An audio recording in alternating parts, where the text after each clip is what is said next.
What's up, everybody? For you today, it is your boy Connor from 72 Degrees. It has been a long time coming. I am very excited to be back on my channel today, and I can explain my absence a little bit.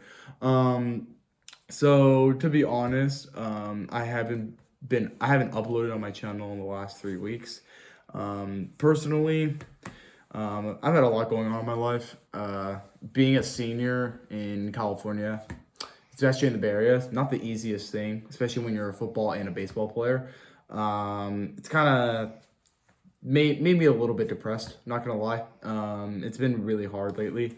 But one of the things that I did look forward to is the fact that, this game actually gives me a lot of courage and it gives me a lot of self-assurance of myself.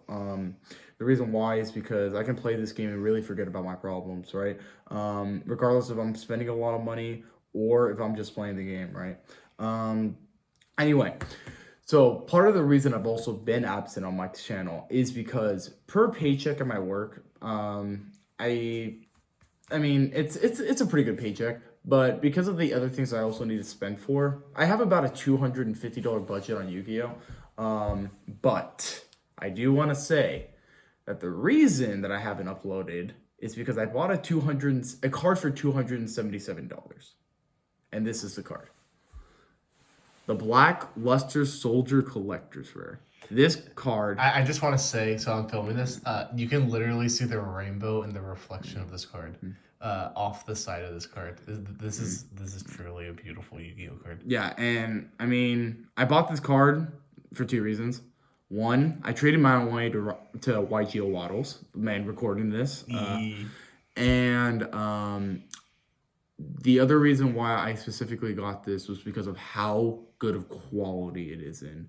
I mean, you guys can clearly see it if I bring it up close. The corners, absolutely perfect. Yeah, perfect borders and everything. And the only thing I'm worried about is that on this side of the card, there is a tiny impression of an indent. So if I did want to grade this card has a chance of getting a 9 and not a 10. It's like half the size of a dimple in a golf ball on this card. So if PSA were to I am gonna get this card graded 100%. So if PSA were to look at this card and be like, yeah, the indent's not much, you gave me a 10. This $273 buy probably turns into a $1,273 card. So really expensive. And anyway, that's why I just want to explain myself a little bit. Connor from 72 Degrees is back on the channel. I also have another big announcement coming at the end of the video. Let's get started on our Toon deck profile. Yes, this man is playing Toons. If you guys can, I think you guys can already notice, that is also a collector's rare. This one was a card I traded for YGO Waddles for the one I originally had. Yeah, and other cards in this deck too. Yes. But anyway, I do want to say something about the Toon deck. Don't underestimate them. Right now, especially with the meta that we're playing in, it's a great deck. Really good deck. Yeah. It matches up well against a lot of decks, especially against the tier 0 deck right now, Virtual Worlds. It is a great matchup against Virtual Worlds. And the only problem it really has right now is Zodiac Eldritch. And I'll explain why throughout the video why it is a problem. Also explaining throughout my side deck, which I've specifically made around Zodiac Eldritch, explaining why you need to target that deck specifically. And if you're able to get around that, you should be able to get around most decks. Anyway, let's get this started. So to start off, I'm running 3 Toon BLS. I'll show you this card a little bit closer. It might be a little bit harder to see out of the penny sleeve. Oh my God. Not in the penny sleeve, but yeah, that is a first edition collector's rare. It's selling for about, I think, $250 right now, maybe $220. But anyway, yeah, this card's fire. Pulled this day 1 of release. This card can be special summoned to the field by distributing 2 monsters with levels that equal 8, kind of like a ritual summon in a way. But the nice thing about this is that unlike most Toon monsters, this card can actually attack the first turn it's summoned. Also, it has a nifty little ability effect that if you choose to not attack with it the turn it's summoned, you can banish a card on your opponent's side of the field. Pretty fire. And this should be generically known for most Toon players and people who are running Toons. If you don't control a Toon monster and Toon worlds on the field, Toon monsters, pretty much all of them, can attack directly. It's just the one thing is that some of those monsters can attack the first turn they're summoned, and I'll show you some of them right now. So that's Toon BLS. Toon Dark Magician is actually one of those cards that falls into that requirement. However, Toon Dark Magician is a fire card. It states usually you're going to be special summoning this off a page load. Don't usually try to tribute summon this. I don't see the point in doing that. But Toon Dark Magician is a fire card because if this card's on the field, by discarding a Toon monster, you can do one of two effects. You can either special summon a Toon monster like the Toon BLS from your graveyard, or excuse me, from your deck, or the Red Eyes Toon, or you could add a Toon spell from deck to hand. And Toon Bookmark is really fire right now. Also, you could also add Toon Kingdom if you really need to. Typically, this card won't be on the field without Toon Kingdom, but if that can happen. All right. Next card up is Red Eyes Toon Dragon. I'm running this card at 3 because I run Red Eyes Dark Dragoon in this deck. And I think it's important to have this card at 3 because it really helps you just get into Dragoon. Because you're running Extravagance, in this case I'm actually running Prosperity in this deck. You usually banish one of your Toon monsters, and it could happen to be Red Eyes Toon. So running 3 in this deck limits, definitely takes out the possibility of all of them being banished off of Extrav. So it's actually a really fire card to get into Dragoon. Also, its ability is fire because you can special summon a Toon monster from your hand, ignoring his summoning conditions. So you can summon the BLS to the field or the Dark Magician to the field without cost. Yeah, and if you have Dark Magician in hand, then you can actually just summon all 3 of the Toon monsters. Next up, we have Toon Harpy Lady. I run this card at 2. I think this card is actually perfect at 2. I love the ability that it can special summon from the hand, especially with the fact that if you control another Toon monster while you control Toon Kingdom, you're able to destroy one spell or trap on the field, which is really good against Zodiac Eldritch inherently. So Toon Harpy Lady is actually a really good card. In fact, I've seen some people run 2 in their main deck and 1 in their side deck, and I actually hear the reasoning on that because Toon Harpy Lady, you can special summon multiple of these if that makes any sense. So this card, pretty fire. Also really easy to go into Dragoon as well because just being able to special summon it easily to the field while you control Toon Kingdom is a fire effect. All right, next up we have a card. So most people would be running Toon Mermaid. I'm actually running Toon Dark Magician Girl. I think Toon Dark Magician Girl is fire because it's just like BLS or Toon BLS, it's able to attack the first turn it's summoned. I think that's a fire effect because most Toon monsters can't do that. Plus, you're not running a ton of Toon monsters in your deck anyway with different names. So this just kind of evens out the pot a little bit. Lets you activate Page Flip a little bit more, especially when you have a big banish pile with Toons because that definitely happens. Anyway, so this card, unlike my other Toon monsters, if Toon Kingdom is destroyed, this card gets destroyed with it as well. But the nice thing about it is that it gains 300 attack for each Dark Magician or Magician of Black Chaos in each graveyard. Knowing that Dragoon is a card that a lot of people are playing right now, this card will most likely gain attack through duel, especially with me because I'm running Dragoon. So I would definitely think about running this card at 2. Next up, fire card. In some cases, better than Link Kuriboh itself is Eater of Millions. This card should be ran at nothing less than 3. This card is so fire for the Toon deck specifically. This card's able to protect itself once per turn because the churn, or when it attacks an opponent's monster, the card that it's battling is banished. So this card can't be destroyed because of that. You do take battle damage, but that's not really that big of an issue, especially if you're trying to get off a big monster in your opponent's side of the field. You'd be okay taking 4,500 attack points if you're trying to get into like a big Dragoon, if you're just trying to get it off the field. Also, Eater of Millions gains 100 attack for each banished card in your banish pile. Face down card. Yeah, face down card in your banish pile. And because Toon Kingdom, when you're trying to save your Toon monsters, you can just banish a card from the top of your deck instead, face down. It only inherently makes Eater of Millions much stronger. So Eater of Millions should definitely be ran in your Toon deck. I definitely think that's a card you should run.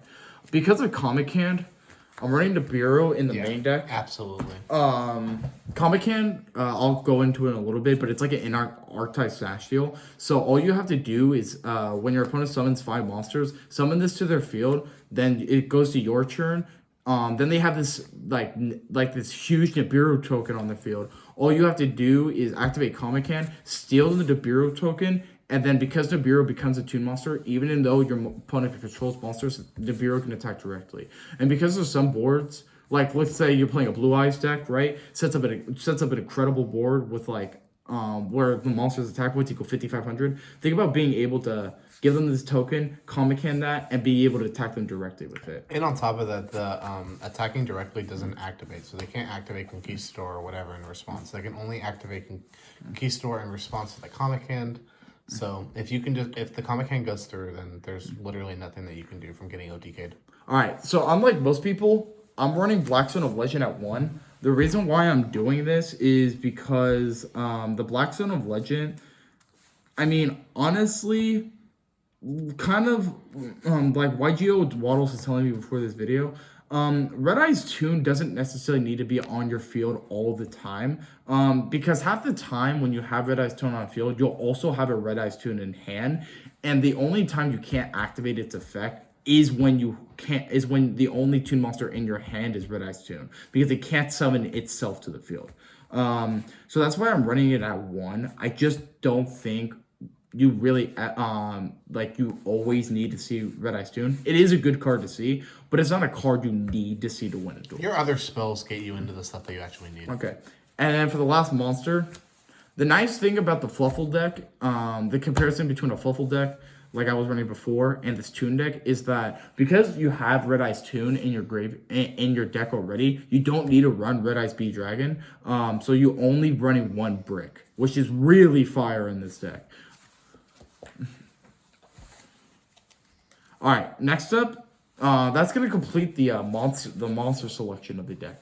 Next up, we have 3 Toon Kingdom. One of them happens to be the OTS 14 Ultimate Rare. You guys want to take a look at that? Honestly, happens to probably have one of the worst print lines I've ever seen in my life. Literally, if you look at a Toon Kingdom Ultimate Rare, you can tell it's Toon Kingdom Ultimate Rare just by looking at the back of the card. It literally is labeled on it's almost like labeled out on the back of the card. It's ridiculous.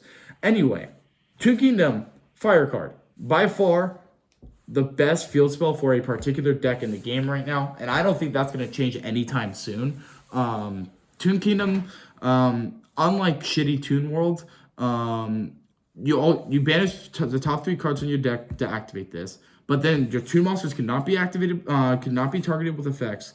And then if a Toon monster would be destroyed by battle or card effect, you can actually banish a card from the top of your deck instead, which is a fire effect. Because keeping your Toon monsters on field, just think about it. Like, let's say you have Red Eye's Toon on field and it can't attack the first turn it's summoned, right?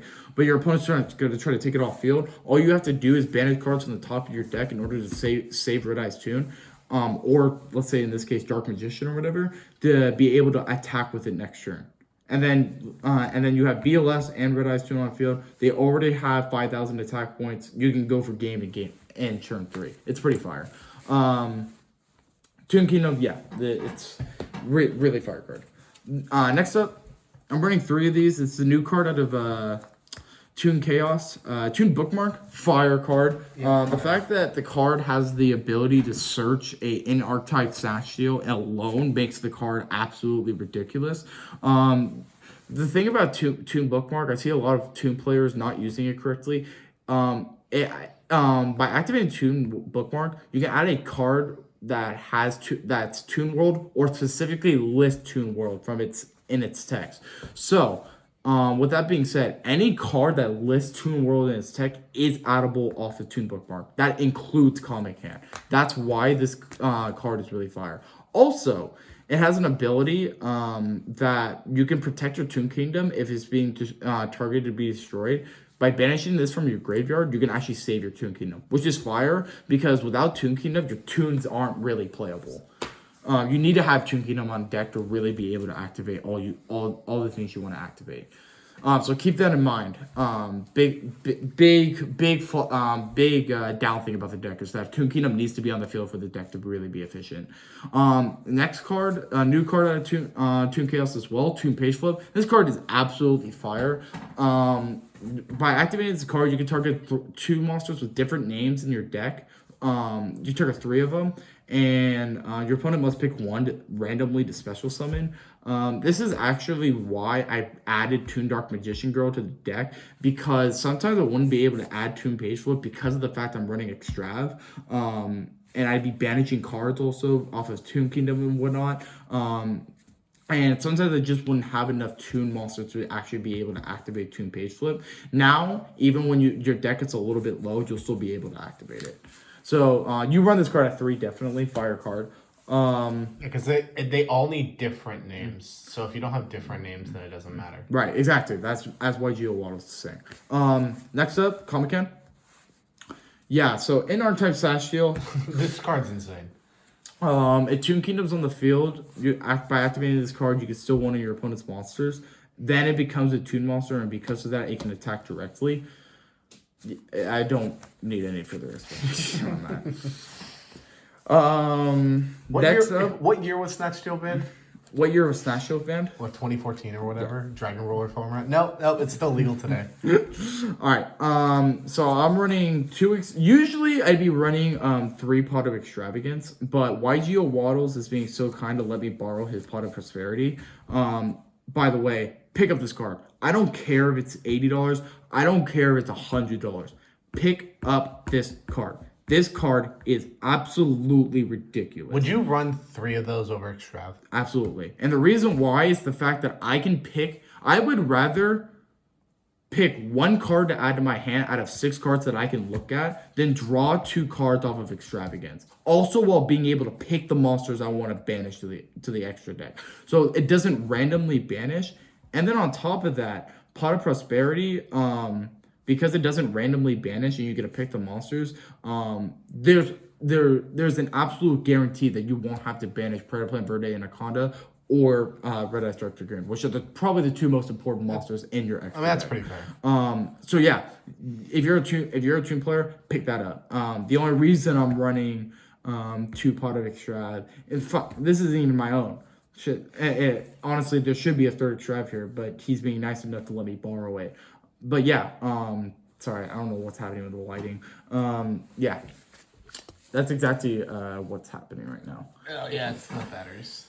Sorry, yeah, so $25 sit up, ladies and gentlemen.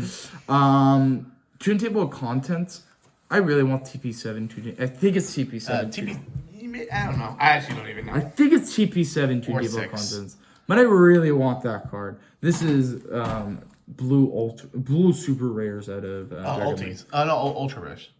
I don't know if they call them ultras or supers, my bad. But yeah, if this card's lit, you can just add 1 Toon card from deck to hand, which means you can literally add any Toon card. I mean, that's generic, that's pretty fire. That's why you run that card at 3. Okay, and then for the one-off spells, running 1 Terraforming just gives you another Toon Kingdom in the deck. Red Eyes Fusion, no explanation on that. And also, a lot of people are going to question this, but I'm running Super Poly. The reason why I'm running Super Poly at 1 is because since I have Predator Plant Verde Anaconda already in my extra deck, I don't need to see this card at more than 1. Honestly, there are times you might not want to go into Dragoon and activate Super Poly to clear your opponent's board. And there's also sometimes that you can't go into Dragoon because you do banish a lot of cards. Right, exactly. No, yeah, like YGO Waddle's the same. Sometimes you're going to banish your Red Eyes Fusion or your Dark Magician, and that could mess you up. Or if you have Extrav in your hand, you could banish Dragoon as well. It makes things easier by having that card in the main deck at 1, because then you could just activate this, clear your opponent's board, and be able to special summon a nifty little fusion monster. Any changes from the main deck that you would consider other than the Prosperity? Yeah, so the only changes I would consider would be right now, if you weren't going to run Toon Dark Magician Girl, Toon Mermaid's not a bad card. if you're specifically trying to get into Dragoon, just specifically, the card itself is not very good. You would never want to end on it. But because it's able to be just special summon like Toon Harpy Lady to the field when you control a Toon Kingdom or Toon World, I mean, it makes things really easy to go into Printer Plan Verde and Anaconda. Okay. Here we go. So now we're going on to the extra deck. I'm going to start off with the Xyz monsters. Every card I'm running in here is a one of. So I'll start with the Xyz. So I'm starting off with Odd Eyes Absolute Dragon. The reason I am running Odd Eyes Absolute Dragon in this deck is because there is actually a way to set up 3 negates with a Toon deck if you have 3 monsters on your side of the field, especially if two of them are 2 level 7s, like let's say you had 2 Red Eyes Toon or a Red Eyes Toon and a Dark Magician. This goes into that. The reason why you activate this is because if you send this to the graveyard to go with the other monster on your field to go into Predator Plant Verde and Anaconda, this card special summons an Odd Eyes monster from your extra deck when it's sent to the graveyard. So, oops, didn't mean to do that. Good thing is that my extra deck isn't too expensive. Yeah, except the one card that's on the far left. Which special summons this. Odd Eyes Vortex Dragon is also gives you a negate on field, and it's a very fire card to go to use against your opponent.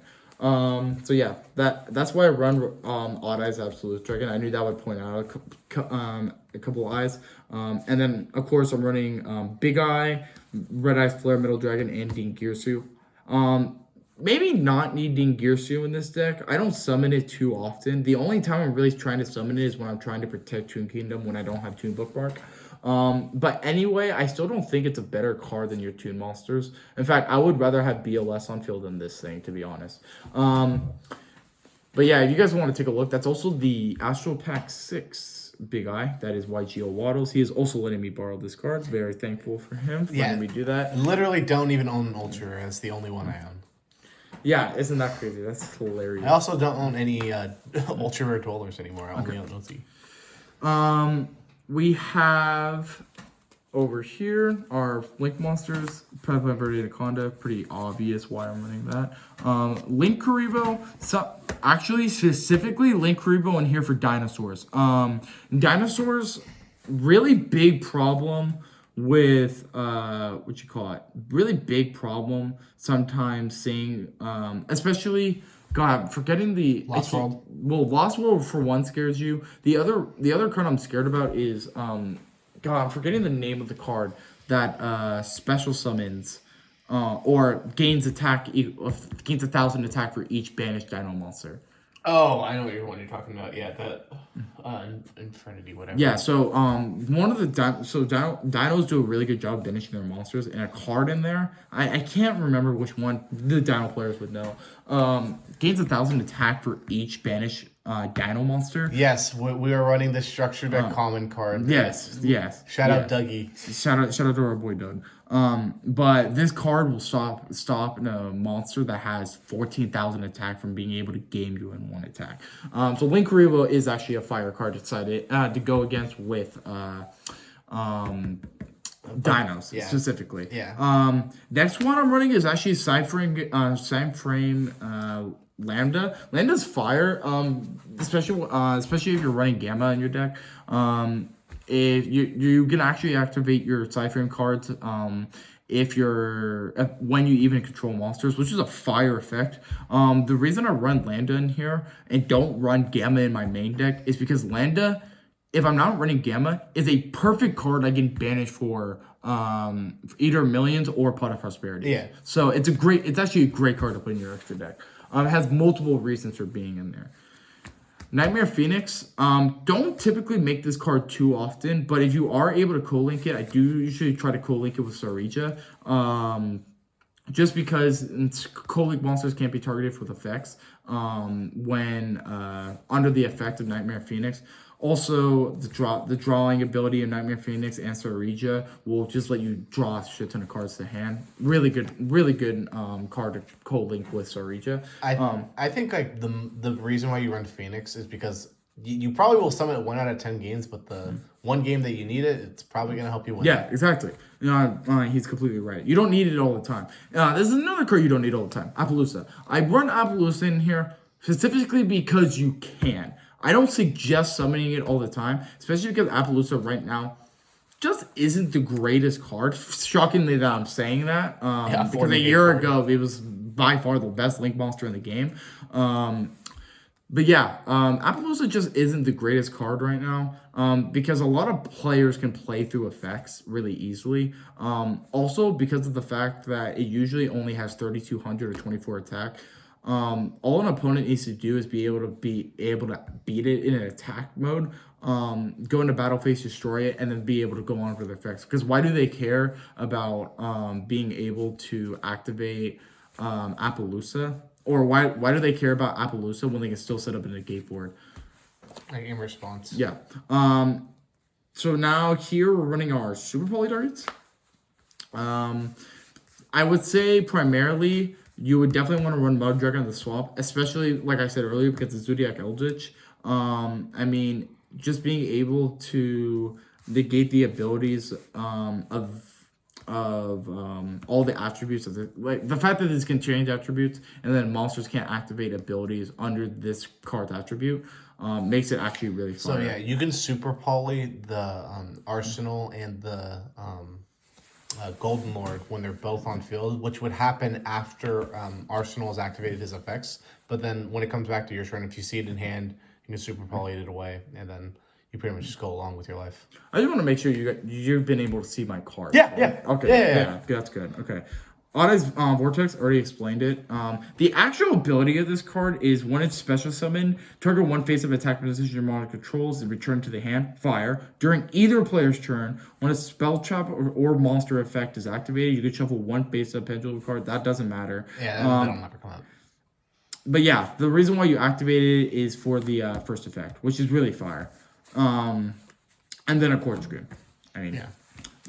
Your best end board that you can really end on is Anaconda, Dragoon, and Otta's Vortex. So that completes the deck itself, and now we're going into the side deck. I'll specifically explain why I have made my side deck around Zodiac Eldritch. So, Zodiacs are not the problem against this deck. Eldritch is not the problem against this deck. It's Zodiac Eldritch that is the problem against the deck. The fact that the deck is able to set up Divine Arsenal, Choo Choo Train, aka Megaclops, and be able to summon and be able to use the traps from Eldritch and Golden Lore, the deck is almost unbeatable if you have no strategy going into the deck. Trust me, I know. Yeah, this man playtests with me 24/7. You activate one effect, I have something else for it. So you build your side deck around the things that like you're weak against, you know. So AKA I built the side deck around my asshole brother. yeah. Anyway, Cypher Gear Driver, Gamma, fire against Zeus. Very fire against Zeus. That's exactly why I'm running this card. Especially with Lambda on the field, it actually if your opponent summons Zeus, you're actually really happy. You're really happy because even because their whole goal is that if they have Lambda, they're gonna be like, oh, okay, screw it, I'll take Lambda off the field. Okay, the moment you banish the entire field, this can be activated anyway, so they're gonna be screwed. Plus, I believe it negates the activation of Zeus, if I am not wrong. Correct. It does negate the activation and destroys it. All right. Next I'm running 2 Ghost Bell. In meta hand trap right now, I just think it's a really good card. There's a lot of people trying to activate abilities from their graveyard. I just think it's a good card to side in, especially with cards that use a lot of graveyard reliance. It also is very good against Shaddolls, and it's also very good against Eldritch. Ash, still the best hand trap in this game. Konami, you should have given it an ulti. Yeah. So this is a card that I think a lot of people would actually be excited about if they ran in this side. Is actually Spectre Border. Yes. A Spectre Border, very fire card. If you're going in a match and you're running this turn 3, match 3. Yeah, that's what I mean. Game 3. The card states that it can't be normal summoned, especially you control a monster, but neither player can activate effects unless the number of monster effects that person has previously activated is less than the number of monster card types currently on the field. So this is really good against dinos specifically, actually. Really good against dinos. Sometimes good against the Eldritch specifically, but dinos always because dinos go into links, they go into monster cards, sometimes go into fusions. Not against my friend, he doesn't run fusions, but I know there are definitely fossil dig fusion monsters around there, so very good card decided against dinos. Next we're running Cosmic Cyclone. I like this card a lot because instead of destroying, it banishes, and I think that actually makes things a lot better. I mean, this is actually a card that a lot of people should side in against like a Fluffle deck, because if somebody activates Toy Vendor, by activating Cosmic Cyclone, you can't even get Toy Vendor's ability from the graveyard, which makes things a lot difficult for a Fluffle player. HFD specifically against Zodiac Eldritch, because of how many traps they run, you have to run this if you're playing a Zodiac. Yeah, absolutely. Zodiac Eldritch deck. Just very fire card against Zodiac Eldritch. And then I'm also running Ghost in Match. Fire against Zodiac Eldritch. Yeah, your opponent can only control monsters of one attribute. So they can only use one half of their engine. Yeah, exactly. So, and like I said, Zodiac's not the problem. And Eldritch is not the problem. It's Zodiac Eldritch. So by being able to separate the deck with this card, makes it much better. It's fire. Is when you side in, you probably are going to side into either... I mean, you can choose to go first or second, but you know what's coming down. Okay. Second. And the last card to complete it off, Heavy Storm Duster. I have tried to use it against Zodiac Eldritch. I just think the timing-wise of it, I'm messing up a little bit. And I just haven't activated my effects at the right time with this card. But this card can be used against Zodiac Eldritch. I would actually more suggest this card be used against Virtual Worlds, because Virtual Worlds also use trap cards. But yeah, I would definitely keep this card at 1. You could also keep it at 2 in your side deck. Maybe take out the Cosmic Cyclone. Oh, not the Cosmic Cyclone. Excuse me. Maybe take out a Ghost Bell or maybe an Ash. It's okay. I would understand why someone would do that. So that is going to complete the whole deck. And before I send my followers out here on a good subscribers out here on a good note, I have a big announcement coming this weekend. 72 degrees, YGO Waddles, and our good friends Kevin and Doug. Once they get a YouTube name, I'll announce them as that. We are going to our very first tournament in over, for him, 11 months, and for me, my first one ever. I am very excited. You guys can already guess what deck I'm taking. I'm taking my Toon deck. I believe I actually have a good chance this weekend with the cards I'm running. I will definitely let people know what happened, and after we'll make a secondary deck profile to kind of just fix up some of the things that happen in that deck. Yeah. And if Connor tops, it'll be on my channel. Or if anybody top. I would love to be able to top. And I think this is a lesson that a lot of people should learn for Yu-Gi-Oh! Because I could actually learn it myself too. Yu-Gi-Oh! Is about having fun. Not all about winning. Definitely that. So if you're going to a tournament, this weekend I'm very excited that I'm going to be at a tournament. I'm being honest. Like, the fact that I get to compete at all makes me really happy. Makes me feel really good. But if I do well or not is one thing. But for me to be able to compete is something that I've been looking forward to for a very long time. I do want to say that I appreciate all the support that I've actually gotten recently on my channel. I see that my views are going up on my other videos. I'm really enjoying the fact that you guys are liking my videos. And we're only getting started. I'm really excited for what the future holds for this channel. Thank you guys for tuning in. Love all you guys. Love all my subscribers. I will see you next time here on 72 Degrees.